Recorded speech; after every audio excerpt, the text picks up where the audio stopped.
ఈ నల్ల కోడి కూస్తే ప్రపంచం అంతమవుతుందా? ఏంటి ఈ విడ్డూరం? అసలు ఈ నల్ల కోడేంటి, ఈ పెరిగే బసవన్నేంటి?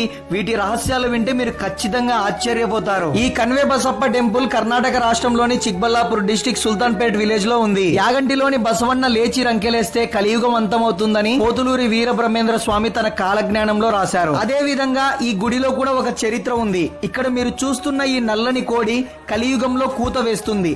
ఆ కూత వేసిన సమయంలో ఈ పక్కనే ఉన్న నందీశ్వరుడు లేచి పరుగులు తీస్తాడు. అప్పుడు ఈ కలియుగం మొత్తం అంతమవుతుందని ఈ ప్రదేశానికి ఉన్న చరిత్ర. అలాగే ఇంత పెద్దగా ఉన్న ఈ నందీశ్వరుడు 11వ శతాబ్దంలో స్వయంభుగా వెలిశాడు. యాగంటిలో బసవన్న ఎలా అయితే పెరుగుతాడో అదే విధంగా ఇక్కడున్న ఈ బసవన్న కూడా పెరుగుతూ ఉంటాడు. ఈ నల్లని కోడిని ఒకసారి దొంగిలించారు. దొంగిలించిన వారు రక్తం కక్కొని చనిపోయారు. తర్వాత ఆ నల్లని కోడిని ఇక్కడికి ఎలా తెచ్చారు, అసలు ఏం జరిగింది అనేది పూర్తి వీడియోలో చెప్పాను. ఆ రహస్యాన్ని మీరు తెలుసుకోవాలంటే లింక్ బయోలో ఇచ్చాను, చెక్ చేయండి.